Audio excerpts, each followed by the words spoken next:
Was genau ist ein Dienstzeugnis und was muss drinnen stehen? Ja, und genau das besprechen wir zwei. Bei mir meine Kollegin Jasmin Heindl, AK-Juristin. Jasmin, was genau ist denn ein Dienstzeugnis? Wofür brauchen wir das? Ja, also der Klassiker ist die Bewerbung, wo dann oft ein Dienstzeugnis vorgelegt werden muss, um die Berufserfahrung nachzuweisen. Und auch für die Einstufung, also sprich die Entlohnung beim zukünftigen Arbeitgeber, ist es wichtig, dass ich einen Nachweis habe. Vielleicht für junge Leute relevant, wo die Schule noch nicht allzu lang her ist ein Dienstzeugnis mit einem Schulzeugnis vergleichbar? Naja, nicht ganz. Es ist so, beim Dienstzeugnis muss der Arbeitgeber die Dauer und die Art der Tätigkeit angeben. Das heißt, von wann bis wann habe ich gearbeitet und was habe ich gemacht. Und wichtig dabei ist, es reicht nicht nur die Berufsbezeichnung aus, sondern es müssen wirklich die Aufgaben auch aufgelistet sein. Also sprich, wenn ich als Verkäuferin gearbeitet habe, soll der Arbeitgeber wirklich auflisten, Verkaufsberatung, Kassieren, Warenbestellungen, Inventurarbeiten und das halt natürlich vollständig. Wie darf ich mir das vorstellen? Gibt es da eine Art von Dienstzeugnisse? Gibt es da unterschiedliche Formen? Es gibt zwei verschiedene Arten. Es gibt das einfache Zeugnis, wo nur drinnen steht, von wann bis wann habe ich gearbeitet und als was. Und es gibt das qualifizierte Zeugnis, wo auch eine Beurteilung enthalten ist. Wichtig ist, ich habe nur Anspruch auf ein einfaches Zeugnis. Wenn aber der Arbeitgeber ein qualifiziertes Zeugnis ausstellt, dann darf er nichts reinschreiben, das negativ ist. Also ArbeitgeberInnen dürfen nichts Negatives ins Dienstzeugnis hineinschreiben, aber jetzt gibt es ja bestimmte Formulierungen, die kann man ja dann doch ums Eck gedacht dann schon negativ auslegen, oder?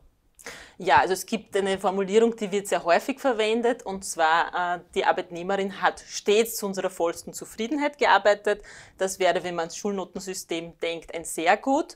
Andersrum, wenn jetzt der Arbeitgeber schreibt, sie erledigte die Aufgaben zur Zufriedenheit, dann klingt das auch eigentlich nicht so schlecht, ist aber im Schulnotensystem zum Beispiel nur ein genügend. Okay, also auf die Formulierungen muss man achten. Gibt es da noch andere Klassiker, die so drinnen stehen in so Dienstzeugnissen? Ja, es gibt sogar ganze Bücher über solche Beispiele und Formulierungen.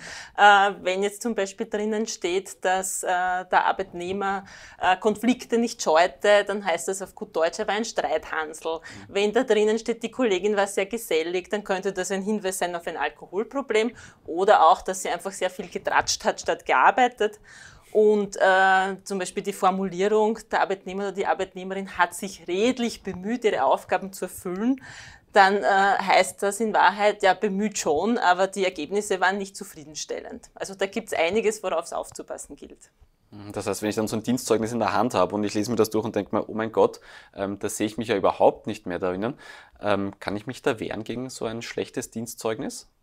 Ja, also es ist so, dass wenn ein Dienstzeugnis nicht korrekt ist, also es ist mangelhaft, weil nicht alle Tätigkeiten aufgelistet sind oder es sind eben negative Formulierungen drinnen, dann sollte man ein korrektes Zeugnis vom Arbeitgeber schriftlich einfordern und wenn es trotzdem nicht korrekt ausgestellt wird, kann man es auch einklagen. Die Arbeiterkammer unterstützt da natürlich gerne. Liebe Jasmin, vielen Dank für deine Expertise und für euch. Wenn euch das Video gefallen hat, abonniert unseren Kanal, aktiviert die Glocke. Wir sehen uns und bis bald.